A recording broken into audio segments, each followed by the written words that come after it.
something ever taken you by like so much surprise that you just don't believe it and you have to double check and call your friends and ask them about that? Well, Taylor Swift is known for writing songs about her failed relationships. I mean, all of them. So there's no surprise that her songs portray the typical teen angst after a relationship ends. So I was surprised when I first heard the song Safe and Sound. Taylor Swift wrote the song and based it on an adaptation from the famous film The Hunger Games.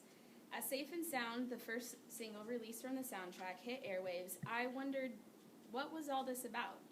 It was different than what most had heard from her, and her collaboration with the Civil Wars, which is an indie folk band that quickly rose to fame after touring with Adele, only piqued my interest. But it also gained credibility that the song was surprisingly special. The music video follows a barefoot Swift as she walks through a cold, barren forest and countryside with alternating shots of the Civil Wars sitting in a really cozy, comfy cabin by a fire. After viewing the music video and realizing there is a deeper meaning than just the obvious references to the Hunger Games movie, I had to find out more. I used the generative criticism to analyze this artifact. This criticism gives freedom to the critic to find and explore what's most interesting and significant in the work of art. I found obvious and contrasting features like the colors of clothing that Swift and the Civil Wars were wearing, and how contrasting the lyrics were to the music video. I found an article that explained the symbolic themes from the book series, and they were mostly political, but I felt like there was more that was in the music video, and so I continued searching. In the music video, I found two themes of life and death, and then in the lyrics, I found themes of past, present, and future, and how those related to the themes of life and death. Some of the examples of life that were represented are fire burning in trees, flowers that she held, the white dress she was wearing, and a deer that appears.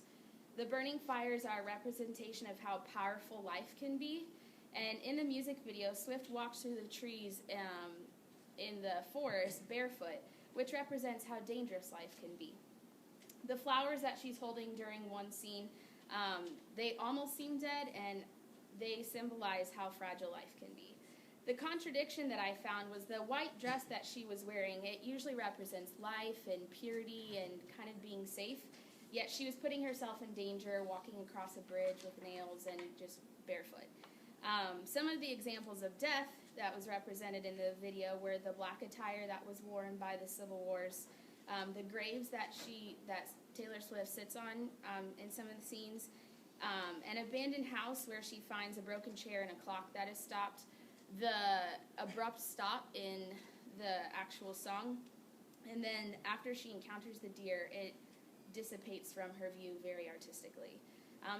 I found that the broken clock represented how the life of an individual immediately stops when they die, and that's also represented by the abrupt stop with the music. The more obvious reference to death is the graves that she sits on, and the contradiction I found about death was the black attire that the Civil Wars was wearing, while in the comfort of a cabin, black usually represents sin or death, and yet they're comfortable. One of the most fascinating scenes of the music video was this deer. She's just walking through the forest, and she comes upon this deer, and she has this look of familiarity and comfort, and then within seconds, it just artistically disappears from her view. And I found that as, like life, death, in the grand scheme of things, is actually really beautiful and complex. So when I was looking at all these contrasts and contradictions about life and death, it seems that the musicians wanted to make people aware that you can't be naive about life, and that at some point it ends. This artifact shows that death not only can come at an unsuspecting time, but that is not something to be afraid of. After all the suffering and challenges of life that one survives, death can almost be a way of freedom, or, like the title says, to be safe and sound. Life is a celebration proven every time that a baby is born, and it's rarely looked at as something that's fragile. We are reminded, though, how life is fragile when it is tragically or unexpectedly taken away. And views on life and death can't necessarily be black and white like it was represented with the clothing that the artists were wearing. There are gray areas. For some that are alive and yet struggling with a disease or a physical or mental illness, anything that really prevents them from being fully alive, death might actually be less of a tragic ending, and it could be a resolve to what they're going through. And this is why suicide can be a means to end that struggle. Suicide is complicated and a controversial topic that is rarely addressed, although it occurs in our society often, even as recently as 2 weeks ago with the football player that committed suicide. For the individual, life can happen in the past, present, and future, but for death, it only happens in the future. It is so easy to think about how our life has been or what it will be like instead of thinking, how is life now? It is important to remain as present as possible in the moments of life because you don't get them back. Thinking about the future is also important. Peter Drucker once said, the best way to predict the future is to create it. Living for the future is just as important as living in the present, and there has to be a balance. There is no black and white way to live life.